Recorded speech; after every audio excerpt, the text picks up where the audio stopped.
Hello and welcome. In today's exciting episode, I'm going to answer 16 frequently asked questions about how you make your own Chanel style jacket. It's perfect. Perfect, perfect, perfect. Perfect jacket. So these are 16 of the questions I get asked over and over again. I'll cut and paste them into the description box down below, and also I'll put a card up with each question. So if you want to skip ahead to the next question, and it will automatically chapter it as well. But yeah, it'll be a white title card with the questions on it, and that way you'll know where the next one starts if you want to skip ahead. So let's begin. Number 1, do you really have to make a mock-up? Yes. The whole point of making your own jacket is to have one that fits really, really well. So yeah, you do have to make a mock-up. Also, every sewing pattern is not perfect, and it's not perfect for you either. So you just, so with this one here, for instance, it's the Vogue 7975, one of the most popular jacket making Chanel style jacket patterns that there is on the market. And yeah, with this I cropped it up about 4 inches, and this is actually another one from that I use the same pattern. And I sew my seam allowance on the neckline. I sort of make a wider seam allowance so that the neckline is a little further off the actual neck, and I brought the shoulders in. I also reduced the bust so it was better fit for my size. If you look at the pattern, the shoulder seam is sort of right on the edge of the shoulder. So yeah, I think everyone should look at doing that. And I shortened it because I've got a small, short torso. So yeah, and even with this one, I altered it as well. This is a McCall's discontinued pattern because they made a few errors in the drafting. But you can find this is a looser cardigan vintage style one. Yeah, I think I cropped it and yeah, changed the shoulders and the bust a little and just made tiny little tweaks. And each time, once you've mocked up, and that mock-up does take a long time, but once you've got that, you can just make more and more jackets from that same pattern once you've got all your alterations right. So yeah, it takes a long time and it's a hassle, but once you've got it right, you've got your jacket pattern, you've got the perfect template, and you can make as many different jackets as you want from it. And clearly I have. Okay, next question. Number 2, where can I buy tweeds? Lots of different places, but usually what people are asking me is, where can you buy Chanel tweeds? They're very difficult to find, but next time you're in New York City, just go to the garment district and check out the European designer fabric stores there, or online, more budget conscious options. I'd try Mood Fabrics because they've got extra designer stock at very reasonable prices. And if you want something mid-range, Linton Tweeds in the UK, they have an online store and they have really good tweeds, in my opinion. Not sponsored by anyone. These are just the kind of tweeds I buy. That one there's a Linton Tweed. What size is tweed? Tweed comes in all different widths, so there's not one size. So I know that can be frustrating when you're trying to figure out how much you should buy, and that's why a mock-up is so important. It gives you so much information because you use a sort of a heavy cotton, like a drill cotton or a canvas, to make your mock-up. And when you do that, then you can use your mock-up. You can sort of rip the seams and pull it apart again, or use your pattern pieces and sort of lay them out on like the wider fabric and then the standard narrower fabric, and you can work out for yourself how much you need. And then, because tweeds are made in all different widths, just depending, like this one here has a lot of cotton in it and a lot of standard traditionals, and this is one's pretty traditional wool fabric fibres in there. So yeah, that'll be a standard size. But if you've got something that's more fragile, like a tweed with tulle in it, it's hard for the tulle yarn to stretch right across the fabric making machines, like the weaving, the mechanical looms. So that's going to be thinner just because they don't want to stop the machine every time a bit of yarn breaks, if you get what I mean. So yeah, different types of tweeds, like even if like I buy loads of tweeds from Linton Tweed, for example, and that's just one mill that manufactures just tweeds. And I've got at least, there's 6 different sizes that tweeds come in from that. It's just what tweeds are. They're just a very specific, unique type of fabric. So they come in what sizes they come in. And yeah, doing a mock-up gives you lots of valuable information. So if you see a tweed that you love, you're like, okay, and it's X amount wide, then you're like, oh, okay, I know from my mock-up that if it's this wide, the fabric is this wide, then I need this much of it. Whereas if it's way narrower, then I'm going to need this much. So yeah, I use the information I gather from making the mock-up to work out how much tweed I need. Do you have to pre-wash tweed and silk? No, I only use expensive tweeds, and the places that manufacture them pre-wash them. If you use a cheaper tweed, then I guess you have an issue. But then yeah, I would, just because cheaper ones are manufactured in countries with laxer environmental laws, so they can use harsher chemicals, more abrasive chemicals and dyes in the manufacturing process. So hell yeah, I wouldn't want that near my skin. And silk, no, I don't. It's dry. The type of silk I use is dry clean only. So no, I don't pre-wash them. But there are a lot of people who are only comfortable if they've pre-washed their fabric. So you do you. What should you look for in a pattern? Well, you know what you like. So whatever you like, just look through, go on Pinterest and just spend an hour looking at Chanel jackets.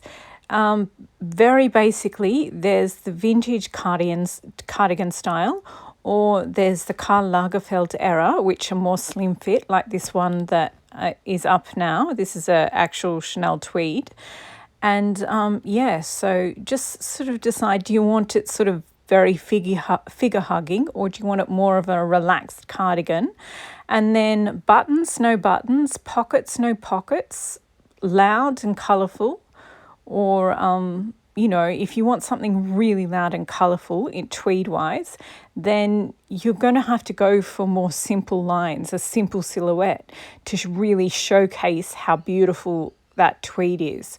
So yeah, and for me, I love doing these beaded trims. So yeah, again, I need something with a really clean, simple silhouette so that I can showcase all the detail and nothing else distracts from it. And like, I don't have room for pockets on this or buttons. So yeah, just sort of focus on what you like, what you don't like, what suits your body type.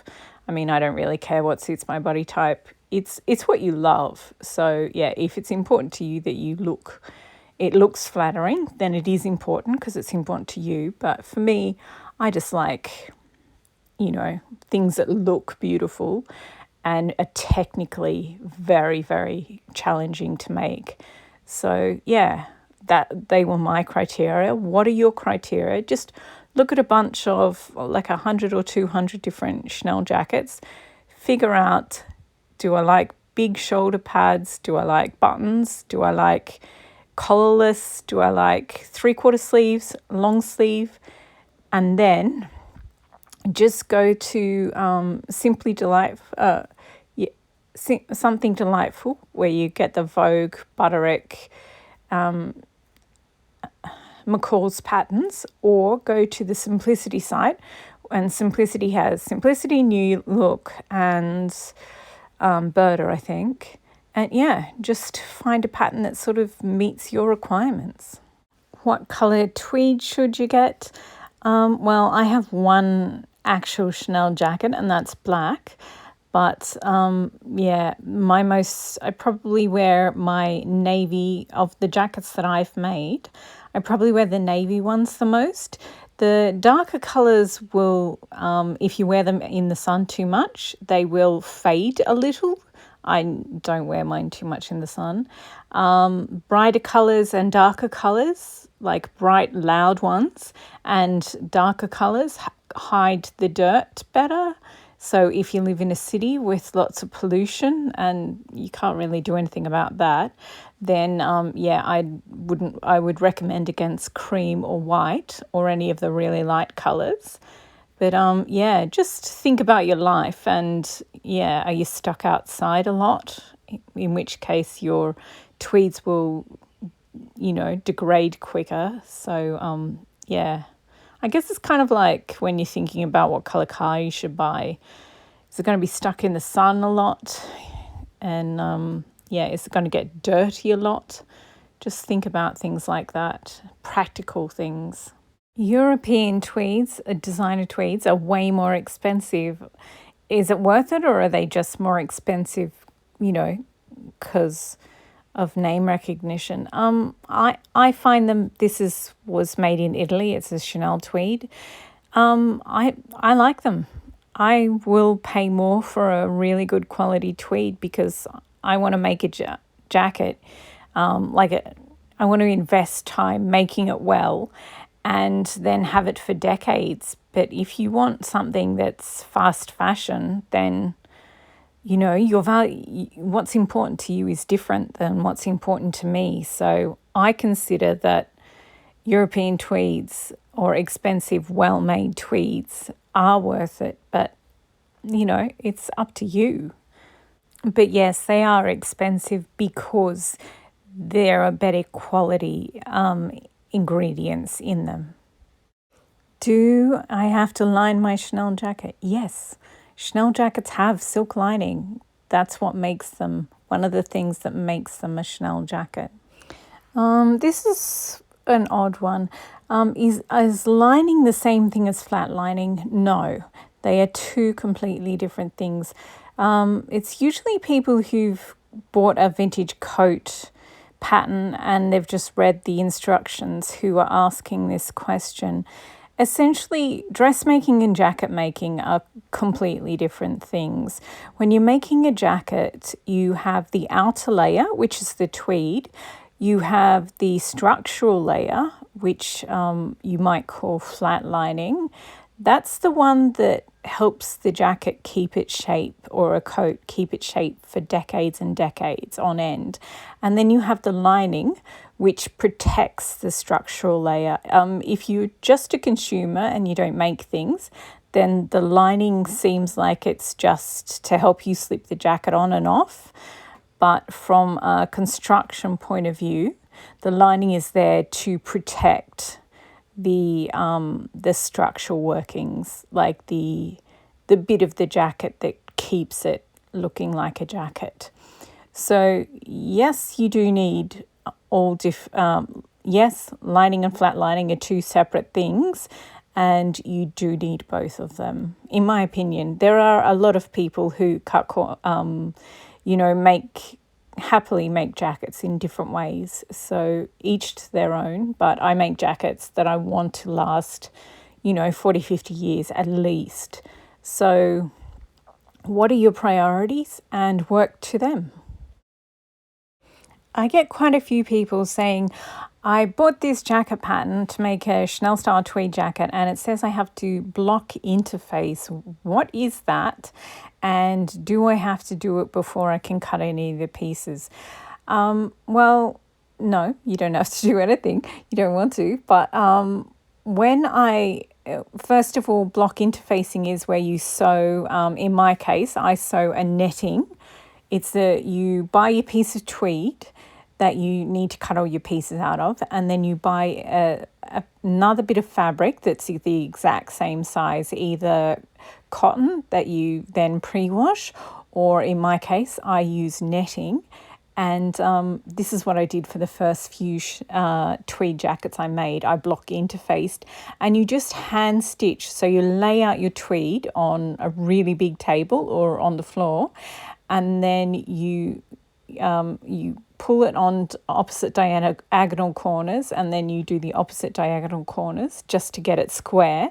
And once your tweed is properly laid out, then you lay on top of it your backing fabric, your interfacing fabric, so your pre-washed cotton fabric or your netting, and then you just hand stitch it in straight rows, like every few inches. And once the two of them together, then it makes it much easier to cut out your pieces from the tweed, because tweed is such a delicate, it's basically just tweed is basically just some loosely woven bits of expensive yarn, and it can fall apart as soon as you cut it. And a lot of people sort of get really stressed about that. And one way to deal with that and make it less stressful is to block interface, which is sew it to something more stable.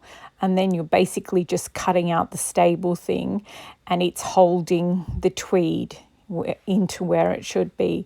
So I found it much easier to get used to working with tweed to do it that way, but it does take a lot of time. So I mean, if you've got a really big formal dining table and you've got the room to sort of leave it there while you hand sew it, over a course of a couple of weekends, then absolutely I would totally recommend it, because it makes the whole thing less stressful. Well, it did for me. But I mean, you do you. What sort of thread should I use? Well, if you're asking what sort of thread Gabrielle Chanel used, then only cotton was available then. But I personally use poly because it lasts longer and it's better for your machine, because cotton is quite fluffy and it's a bit weaker because it's a natural fibre. But yeah, again, you do you. I use poly because it's going to last. It means that my garments will last longer. What sort of sewing machine needle should you use? I use Microtex for silk so that the silk doesn't split and pull. And for tweeds, for summer weight tweeds, so a tweed that is mainly cotton based, then I use the quilting ones, which are for cotton. And for one like this, I will use the denim or jeans needles. And because this one, if you see the sort of black yarns in there, there's sort of black velvet ribbons. They're really thin, and the blue bits of yarn that you can see are actually like string. So yeah, they were really tough. So you needed the denim needle to sort of work with them. The actual size of the needle depends on your sewing machine, but in general, go for the middle weight, the middle size, not too small, not too thin, and not too wide. And I've got a vintage machine, and my machine just likes, the same sort of grade, so the medium one all the time. The other, if I put a too thin one or a too thick one, then they just seem to break quicker for me, or not last as long and wear out faster. So, but each machine is different. So just figure out what your machine likes and try and get that all the time, because machines like consistency. Every now and again, someone asks me if, like, they say, I really want a Chanel style jacket, but I don't have a sewing machine. Absolutely, you can make one. Like, the most beautiful, most expensive jackets in the world are made completely by hand. They're hand stitched. There's no machine sewing on them at all. So absolutely. It will take you a little bit longer, but once you've made it, you have that jacket for life. So yeah, absolutely. Go for it. Make one. Even if you don't have a sewing machine, you can make a Chanel style jacket. It's only really, really recently that people have mostly had their own sewing machine. In previous decades, in previous generations, what people would do would be cut out all the pieces of their garment that they wanted to make, and then they'd bake a cake and they'd go around to their friend's house or their aunt's house and just sew up the long seams. The long seams are like basically just self-explanatory, all the straight seams. And yeah, they'd go around, have tea and cake with the person who they knew who owned a sewing machine, and then either that person would do the long seams for them or they'd do it, and then they'd take the garment home and they'd do the rest by hand. So yeah, you can either do that or yeah, just do the whole thing by hand. It's totally luxurious to have a handmade garment. So yeah, don't let that stop you at all. Yeah, of course it's cheaper to buy a jacket than to make one. It takes hours and hours and hours to properly make a handmade garment. So of course it's going to be cheaper to just do 2 clicks on an online store and purchase a jacket. Of course that's going to be cheaper. But it's about what your priorities are. Do you want something unique to the point where there is literally no one else on the planet who has that jacket? I mean, I love each of my jackets, and there is no one in the world who has, that particular combination of beads, that particular style, in that particular tweed with that particular silk as the lining. My jackets are unique, and I make them because I want these unique items that are really high quality and are going to last for decades. So, is that investment in time, is that something you consider worthwhile, or do you just need a jacket right now? So only you can answer that question for yourself. Can you buy a handmade jacket made by someone else? Of course you can. All jackets are handmade, whether it's someone in a sweatshop, that person is still a person, or whether it's your local dressmaker.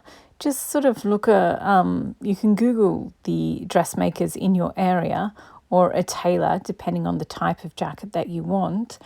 And you have to pay them for what they're doing. So yeah, you probably, if you're thinking that it's going to be cheaper to get someone else to make it, I wouldn't. You do have to pay them a reasonable wage for the work that they're doing, the skilled work that they're doing. Last question, is it easy to make a jacket, and can I do it?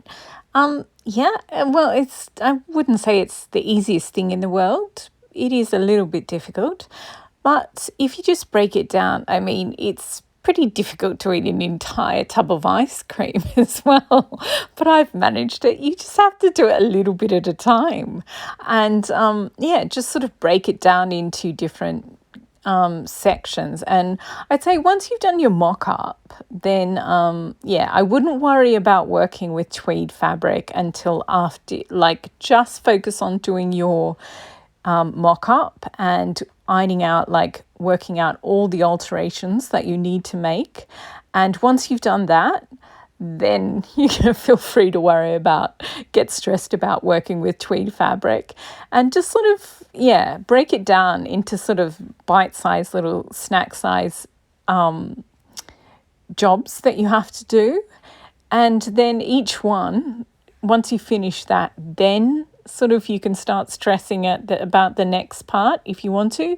But yeah, just break it down into small little components, building blocks, and build them all together slowly. Because first you have to work out what sort of pattern, and then you have to sort of do your mock-up, and then you have to get your fabric, and then you have to cut out the pieces, and then you have to do the first lot of machine sewing, or the first lot of long seams, and then you have to do all this hand sewing. So there's lots of different bits, and you can sort of break it down. I'll do this weekend, I'll do this, you know, on the nights during the week, I'll do this bit. And yeah, if you just break it down, it's absolutely fine. And remember that, yeah, sure, it does seem like it's taking a long time, but once it's made, you've got this jacket for the rest of your life. So yeah, and of course you can do it. Of course you can.